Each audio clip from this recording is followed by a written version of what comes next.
Welcome everyone, this is Tactical Lich here, and today we are showcasing a battle between the Ogres and the High Elves. This battle of Ogres is actually not played by myself, but instead by Coops, who is a long-time supporter of the channel, and showcasing this expensive and amazing unit that I rarely use myself, Crushers with great weapons. In fact, I rarely use the Ogre cavalry because they're so expensive and unwieldy, but in the hands of the right players, they can be absolutely devastating. So now for the rest of the army builds, we have a front line of Nobblers backed up by a bunch of Ogre Bulls with Iron Fist. That 35% missile block chance does help them against the turret of High Elf Archer Fire. In front of them are a bunch of Nobblers acting as meat shields to absorb hits for them in melee. A Man-Eater with great weapons supported by a Slaughtermaster of the Great Maul, bringing in that crucial Troll Gut healing. And don't forget about the Bone Crusher, a great spell for crushing fisting enemy units to death. Now there are two Crusher units on the field, one of them the Sky Striders, the Regiment of Renown version with better melee stats and more importantly missile resistance. And over here, forward deployed on the far flank, a couple Nobbler Trappers. As for the High Elf army, there's a lot of anti-large infantry here, spearmen in the front.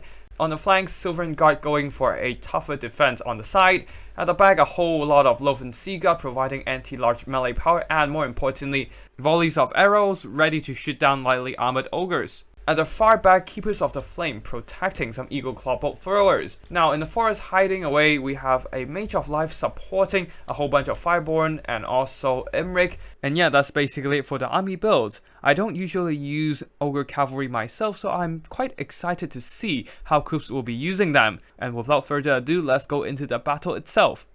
Coops did not bring any artillery because Lead Belchers and other artillery from the Ogre Kingdoms will be easily sniped out by these dedicated anti-artillery Eagle Claw Bolt throwers. So they will be rushing forward with the Sky Striders hiding in the trees, shielding themselves away from all those bolt thrower fire. While over here on the flank, there are some Saber Tusk packs moving forward, as well as the Crushers with great weapons spotting the hidden Imrik in the forest. And now the Fireborn seems to be pouncing forward, charging for those Saber Tusk.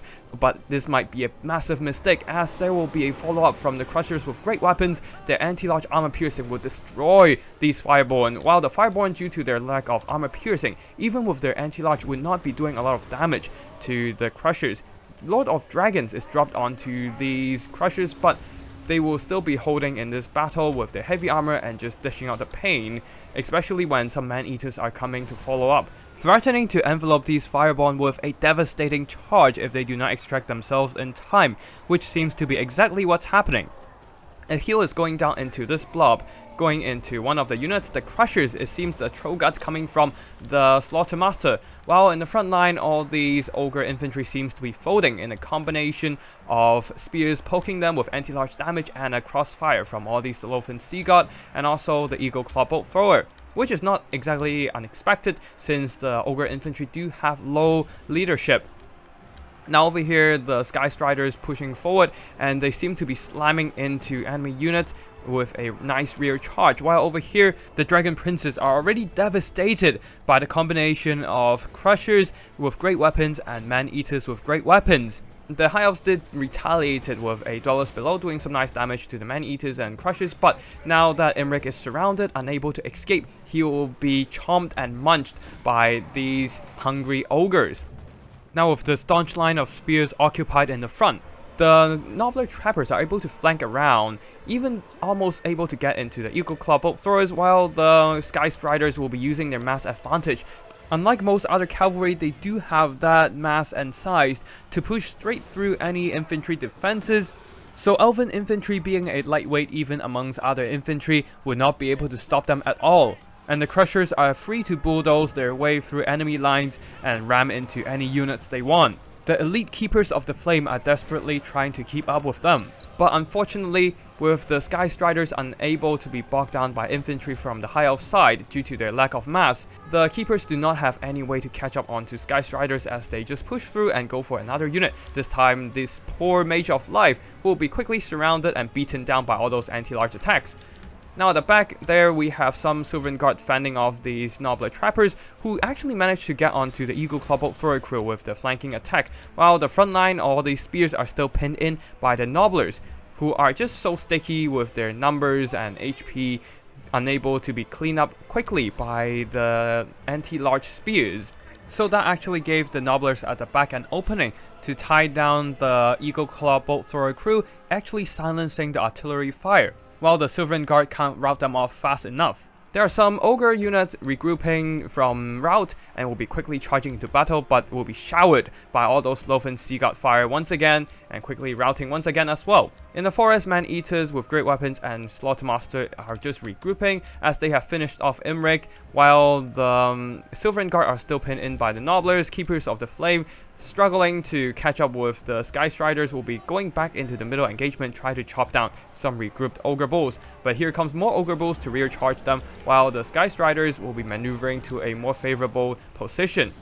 With the spell support still active on the Ogre side, the Slaughtermaster pops in another Trove Guts, healing up this Crusher with great weapons, who is eating a lot of that Lofen Sea God fire. These generic Crushers will have to rely on their armor and healing to tank out that missile damage. While over here, there's a mass break of Nobblers being pushed away by all these Spears and Sylvan Guard, but there are still some very active Sky Striders here, and there are not a lot of ways for the High Elves to shut them down. Imrik and the Fireborn are dead, so the only hope for the High Elves really are these very healthy Lofen Sea God with plenty of ammo left. Despite not being armor piercing, their Crossfire still have a chance in focusing down all the Crusher units. But right now their attention seems to be focused on the Slaughtermaster, while the Crushers are free to roam as they slammed into the Lofen Sea God. They will be doing some massive impact damage to the poor High Elf infantry, while at the same time pushing through with their mass, going after another unit, which are these Eagle Claw Bolt Throwers, who are extremely damaged from earlier engagements. Only two handfuls of crew models left, while the rest of the infantry are tied down or otherwise occupied with firing at other units. With no support available, the High Elf artillery crew were absolutely stomped, with the Crushers with great weapons, the generic one being slowly focused down by a torrent of Lofen Sea God fire, but their ammo is running low, while the Sky Striders, who does have that missile resistance, is still very healthy and active. So that means the Keepers of the Flame will be the sole carry of this game, as they are the last hope for the High Elves to finish off these heavy monstrous cavalry. However, they are occupied themselves as well. Charging forward, trying to reach the Sky Striders, will be fisted by a little Bone Crusher right there, but they actually managed to dodge that because they were on the move. So that spell was mostly missing from its mark. Now let us fast forward as the two Crushers charges into battle once again, but with the generic one buckling under the missile fire. The Sky Striders are still roaming around, Keepers of the Flame still failing to catch up, while at the back, Slaughtermaster here being tied down by a bunch of anti-large infantry. These Lofen Sea God, yes, they have anti-large, but the Slaughtermaster does have that bloody cleaver, allowing it to regenerate HP in melee combat, and then also occasionally he can probably heal himself up with some spells. With the Man-Eaters beside him, the situation for the Slaughtermaster isn't as bad as it seems. And then there are more Ogre Bulls coming in as well, while the Sky Striders are here just biding their time, waiting to go for that downhill charge into the backs of these poor Lofen Sea God and Keepers of the Flame, who are being fisted once again, this time a little bit better in terms of hitting the enemy blob. Did some nice damage to the Keepers, followed up by a Sky Strider charge. The Keepers of the Flame are taking massive damage in this engagement with all these armor piercing around. At the back, the Sylvan Guard are rushing in to support, but a nice dismember coming from the army ability of the Ogre Kingdoms stop them from reinforcing this engagement, while there are some Nobblers just tying them down as well. There are some Nobbler Trappers turning around, going to shoot down the Sylvan Guard from behind and from the rear, and that's not the end of it, with more and more units pouring in. Even some Saber-Tusk packs have regrouped, charging into the side, doing some nice impact damage as well. They are just really focusing down all these tattered High Elf infantry with all kinds of rear charges and side charges. At this point, the Keepers of the Flame are completely surrounded. Sylvan Guard are breaking. One last Bone Crusher from the Slaughtermaster, punching all these High Elves into oblivion along with their balance of power. And looks like crushed pointy ears will be on the menu tonight. Big thanks to Coops for sending in this replay. Now let's have a look at the army performances. For the Ogre's infantry, they didn't really do too much here, either being held back by the defensive Staunch line of spears or getting shot up by a combination of bolt throw fire and also flimsy arrow volley. Now for the Saber-Tusk packs, they didn't really do too much here either. One of them got obliterated by the Fireborn and the other tried its best to fight, but most of the infantry here are anti-large, so their lack of armor makes them rather vulnerable to the spears. Nobbler Trappers not doing a lot of damage either, but this one managed to shot up the artillery crew, so that earned itself some decent value. And the carry of this game is definitely the elites of the Ogre Kingdoms, with the Man-Eaters managing to envelope all those Fireborn, trapping them in a prolonged melee engagement and beating them down with those anti-large armor piercing, getting over 2k worth of damage value and then fighting through a whole bunch of high elf infantry. Their high leadership and decent melee stats also allows them to hold okay even against the Flimsy and Silverin Guard. Now for the Crushers generic one, over 3k worth of damage value as they were in a lot of key engagements, charging into the Fireborn, crushing them, pun totally intended, and then beating down Imrig and at last surrounding Mage of Life, cutting off the healing supply to the High Elf army. Their Regiment of Renown counterpart, the Sky Striders, also did some decent value, not quite enough to earn back its cost, but still using their mass advantage to bulldoze their way through all the Flimsy getting into the back line, shutting down Eagle Claw Bolt throwers, plowing through all kinds of infantry, doing some nice impact damage with their armor piercing attacks. The Crushers have proven themselves to be absolutely valuable to the Ogre Kingdom's roster. As for the leadership there, Slaughtermaster did some decent damage overall, not really there for the damage output, mostly there for the Trollgut healing and some occasional Bone Crusher, mostly smashing up the Keepers of the Flame as they are quite a tanky infantry in general and rather hard to crack. Their physical resistance and high melee defense, high armor can be easily bypassed, maximizing the damage. As for the High Elf army, the Keepers of the Flame did really poor in this engagement, as they did not have that kind of burst damage or speed to catch up and slay all those Ogre units. They were mostly spending their time running around trying to catch up with the Crushers, who easily plow through the High Elf infantry blobs, extracting themselves from any prolonged melee engagement, while the Keepers struggle to keep up.